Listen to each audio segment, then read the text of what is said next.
Hi friends, ഇന്ന് രാവിലെ എഴുന്നേറ്റു. ഇന്ന് സൺഡേ. അപ്പോൾ രാവിലെ എഴുന്നേറ്റു ഇങ്ങനെ അപ്പവും ചിക്കൻ കറിയൊക്കെ ഉണ്ടാക്കി. അപ്പോൾ അപ്പവും ചിക്കൻ കറിയൊക്കെ ഉണ്ടാക്കിയപ്പോൾ ഇന്നലത്തെ കുറച്ച് ചോറ് അടുക്കളയിൽ ഇരിക്കുന്നത് കണ്ടു. അന്നപ്പോഴാണ് എനിക്ക് പഴയൊരു ഓർമ്മ വന്നത്.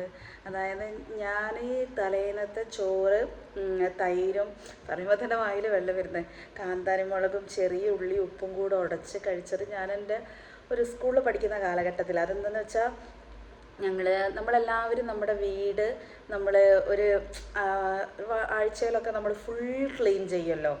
അങ്ങനെ എൻ്റെ വീട് അങ്ങനെ ഫുള്ള് ക്ലീൻ ചെയ്യുന്ന ദിവസം രാവിലെ അമ്മ ഫുഡൊക്കെ ഉണ്ടാക്കി വെച്ചിട്ടുണ്ടാകും. പക്ഷേ അത് കഴിഞ്ഞ് ഒരു ഉച്ചയാകുമ്പോൾ അമ്മ ഈ തലേന്നത്തെ ചോറ് അവിടെ ഇരിപ്പുണ്ടാവും. അതും ഈ തൈരും ഈ പച്ചമുളകും ചിലപ്പോൾ തലേന്നത്തെ ഒരു മീൻകറിയും കൂടെ ഉണ്ടാകും. അതൊക്കെ കൂടെ കൂട്ടി കുഴച്ചിട്ട് അമ്മ കഴിക്കും. ഒരു എനർജി ആയിട്ട് അമ്മ കഴിക്കുന്ന, കാരണം അമ്മയ്ക്ക് പിന്നെ ഫുഡൊക്കെ കഴിച്ചായി വരാൻ കുറേ ടൈം എടുക്കും. അപ്പോൾ അമ്മ അത്രയും ജോലിയൊക്കെ ചെയ്ത് അതിൻ്റെ ഇടയിൽ അമ്മ കഴിക്കുന്ന ഫുഡാണ്. അപ്പോൾ ഞങ്ങൾ പറയും, ഞങ്ങൾ 3 പെൺകുട്ടികളാണ്. അപ്പോൾ ഞങ്ങൾ പറയും ഞങ്ങൾക്കും വേണം എന്ന് പറയുമ്പോൾ ഞങ്ങൾ ചെന്ന് വായിലേക്ക് അതിട്ട് തരുമ്പം എന്തോ അതിൻ്റെ ഒരു രുചി എന്നറിയോ, ഒന്നും അതിനോടൊക്കൂലെന്ന് പറയും. അത്രയ്ക്കും ടേസ്റ്റാണ് അത്. ഇനി അമ്മ ഉരുട്ടിത്തരുന്നതിൻ്റെ ആ രുചി കൊണ്ടാണോ അതോ ആ ഫുഡിൻ്റെ അതുകൊണ്ടാണോ ഒന്നും അറിയില്ല. അപ്പം ഇന്ന് അങ്ങനെ കിടക്കുന്നുണ്ടപ്പം എന്തോ ഇവിടെ എനിക്കൊരു നൊസ്റ്റാൾജിയ ഫീൽ വന്നു. അവയും എനിക്ക് ഇന്ന് അങ്ങനെ ഒന്ന് കഴിക്കണം എന്ന് എനിക്കൊരാഗ്രഹം. അപ്പോൾ തലേന്നത്തെ ചോറാണ്. ഞാനതിങ്ങനെ പിഴിഞ്ഞ് ഒരു പ്ലേറ്റിലേക്കിട്ട്, എനിക്കൊരു കൊതി കൊണ്ടാണ് കേട്ടോ. അപ്പോൾ ഞാൻ വളരെ കുറച്ചേ എടുക്കുന്നുള്ളൂ. കാരണം നമ്മൾ ഒക്കെ കഴിച്ചാൽ തടി കൂടുമല്ലോ. അപ്പോൾ അതുകൊണ്ട് എനിക്ക് ഇത്ര മതി, എൻ്റെ ഒരു ആഗ്രഹത്തിന്, എൻ്റെ ഒരു കൊതിക്ക് വേണ്ടിയിട്ട്. ഇനി നമുക്കിതിലേക്ക് തൈരും പച്ചമുളകും ചെറിയ ഉള്ളിയും ഉപ്പും കൂടെ കൂട്ടി ഒന്ന് ഞെരടാം. ഇതിൽ ബെസ്റ്റ് കാന്താരി മുളകാണ് കേട്ടോ. അപ്പോൾ എനിക്കിപ്പോൾ ഇവിടെ കാന്താരി മുളകിൻ്റെ വിത്ത് പാകി വെച്ചിട്ടുണ്ട്, ആവണം. അപ്പോൾ നമുക്കിവിടെ ഇപ്പോൾ ഉള്ളത് ഇങ്ങനത്തെ പച്ചമുളക്, സാരല്ല, ഒരു കൊതിക്കല്ലേ. ഇപ്പോൾ നമുക്ക് ഈ ഒരു പച്ചമുളക്, ഇത് നല്ല എരിവുണ്ട് കേട്ടോ.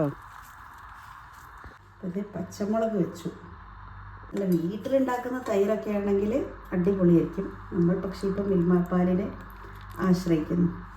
അപ്പം ഞാൻ തൈര് ഒഴിച്ചു, 2-3 ചെറിയ ഉള്ളി എടുത്തു. ഇനി ഇതിലേക്ക് നമുക്ക് ഉപ്പും കൂടെ ചേർത്ത് നന്നായി ഞെരടാം. അപ്പോൾ ഞാൻ ഈ പച്ചമുളക്, നമ്മൾ കാന്താരി മുളകാണ് കൈ കൊണ്ട് തന്നെ ഉടയ്ക്കുക. ഈ പച്ചമുളക് നമുക്ക് കൈ കൊണ്ട് അത്ര ഉടച്ചാലും ഉടയുന്നില്ല. ഞാനൊന്ന് ചതച്ചെടുത്തിട്ടുണ്ട്. ചെറിയുള്ളിയും മുളകും ഉപ്പും കൂടെ ഒന്ന് ചതച്ചെടുത്തിട്ടുണ്ട്.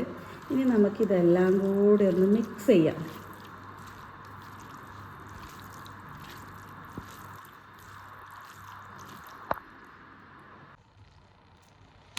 കണ്ടല്ലോ, അങ്ങനെ എല്ലാം കൂടെ ഞാൻ മിക്സ് കഴിക്കാൻ പോവാ കേട്ടോ.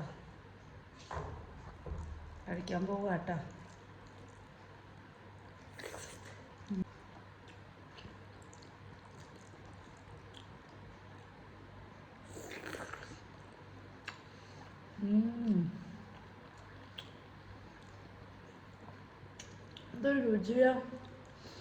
ആ പച്ചമുളകിൻ്റെ എരിവും ആ തൈരും ഉള്ളിയും.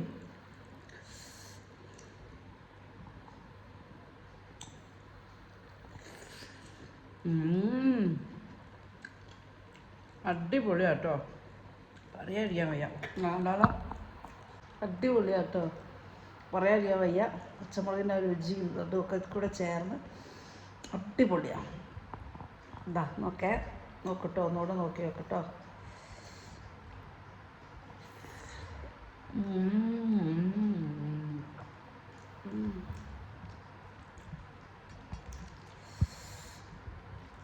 അല്ല,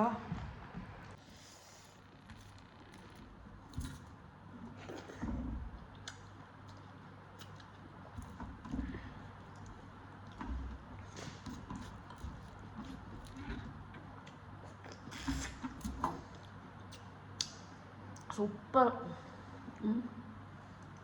ലാസ്റ്റ്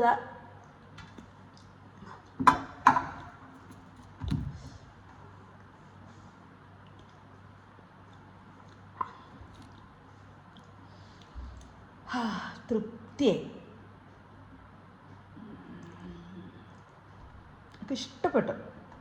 അപ്പോൾ എല്ലാവരും നിങ്ങളുടെ വീട്ടിലുണ്ടാവുമല്ലോ ഇതുപോലെ തലേന്നത്തെ ചോറും തൈരും പച്ചമുളകും ചെറിയ ഉള്ളി ഉപ്പും ഒക്കെ ഇട്ടിട്ട് സുലഭമായിട്ടുള്ള സാധനമാണ്.